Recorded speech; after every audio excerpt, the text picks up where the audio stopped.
ಇವತ್ತು ಕರ್ನಾಟಕ ಸರ್ಕಾರ ಕೋಮು ದ್ವೇಷ ನಿಯಂತ್ರಣ ಮಾಡಲಿಕ್ಕೆ ದ್ವೇಷಪೂರಿತ ಭಾಷಣ ಮಾಡಿದ ಹಾಗೆ ನೀವು ಕಾನೂನು ತಂದರೆ ನೀವು ಯಾಕೆ ಬಿಜೆಪಿಯವರು ವಿರೋಧ ಮಾಡೋದು? ನೀವು ನರೇಗಾ ಕಾನೂನು ಜನಸಾಮಾನ್ಯರ ಹೊಟ್ಟೆಗೆ ಹೊಡೆಯುವಂಥ ಅದಕ್ಕೆ ಕಾನೂನನ್ನು ನೀವು ತಿದ್ದುಪಡಿ ಮಾಡಿದ್ರಿ. ಇಲೆಕ್ಷನ್ ಕಮಿಷನ್ ಅವರ ಮೇಲೆ ಯಾವ ಕೇಸು ಹಾಕ್ಲಿಕ್ಕಿಲ್ಲಂತೆ, ಏನು ಮಾಡಿದ್ರು ಮಾತಾಡ್ಲಿಕ್ಕಿಲ್ಲಂತೆ. ಆ ಕಾನೂನನ್ನು ಜಾರಿಗೆ ತರ್ತೀರಿ. ಇದು ನಿಮಗೆ ಬೇಜಾರಾಗೋದಿಲ್ಲ? ಇದನ್ನು ನೀವು ಮಾಡಬಹುದಾ? ಇವತ್ತು ದ್ವೇಷ ಭಾಷಣ ಮಾಡಿದ್ರು, ಈಗ ಕೊಲೆ ಮಾಡುವುದು ಅಪರಾಧ, ಅವನಿಗೆ ಶಿಕ್ಷೆ ಕೊಡ್ತೇವೆ, ಕಾನೂನು ತರುವುದಕ್ಕೂ ನಿಮ್ದು ವಿರೋಧ ಉಂಟು? ಹಾಗಿದ್ರೆ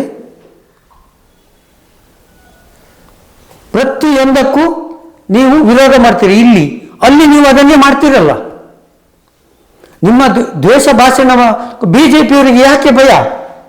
ದ್ವೇಷ ಭಾಷಣ ಮಾಡಿದ್ರಲ್ಲೋ ನಿಮಗೆ ಸಮಸ್ಯೆ ಆಗುದು. ಹೋಗ್ಲಿ, ಇಡೀ ದೇಶದ ಪ್ರಜಾಪ್ರಭುತ್ವದ ಧ್ವನಿಯನ್ನ ಅಡಗಿಸುವಂತ RTI ಕಾನೂನಿಗೆ ನೀವು ತಿದ್ದುಪಡಿ ತಂದ್ರಿ. ಕಾಂಗ್ರೆಸ್ ಅದೇನು ಮಾಡಲಿಲ್ಲಲ್ಲ. ಯಾರು ತಪ್ಪು ಮಾಡ್ತಾರೋ ಅವರಿಗೆ ಸಮಸ್ಯೆ ಆಗುದು.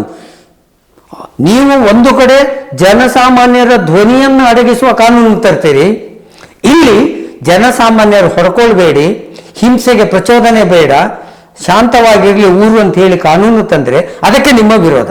ಯಾಕೆಂತಂದ್ರೆ ಅದೇ ನಿಮ್ಮ ಆಹಾರ, ಅದೇ ನಿಮ್ಮ ಫುಡ್ಡು. ದ್ವೇಷ ಭಾಷಣವೇ ನಿಮ್ಮ ಆಹಾರ. ಅದೇ ನಿಮ್ಮ ಆಹಾರ ಇಲ್ಲದಿದ್ದರೆ ನಿಮಗೆ ಬದುಕಲಿಕ್ಕೆ ಆಗುದಿಲ್ಲ. ಅದಕ್ಕೆ ನೀವು ಬೊಬ್ಬೆ ಹೊಡಿತಾ ಇದ್ದೀರಿ. ಆದರೆ ಜನರು ಅರ್ಥ ಮಾಡಿಕೊಳ್ಬೇಕು, ಈ ರೀತಿ ದ್ವೇಷ ಭಾಷಣ ನಾನೇ ಮಾಡಿದ್ರು ಜನ ಧಿಕ್ಕರಿಸಬೇಕು. ಇದನ್ನ ನಿಯಂತ್ರಣ ಮಾಡದಿದ್ರೆ ಬೇರೆಯನ್ನಲ್ಲ, ಜನಸಾಮಾನ್ಯರ ಬದುಕೆ ನರಕ ಆಗ್ತದೆ. ಅದಕ್ಕೋಸ್ಕರ ಕಾಂಗ್ರೆಸ್ ಸ್ಟ್ಯಾಂಡ್ ಫರ್ಮ್ ಆಗಿದೆ.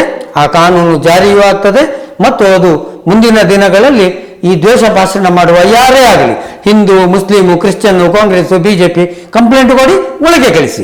ಆಗ ಜನ ನೆಮ್ಮದಿಯಿಂದ ಇರ್ತಾರೆ.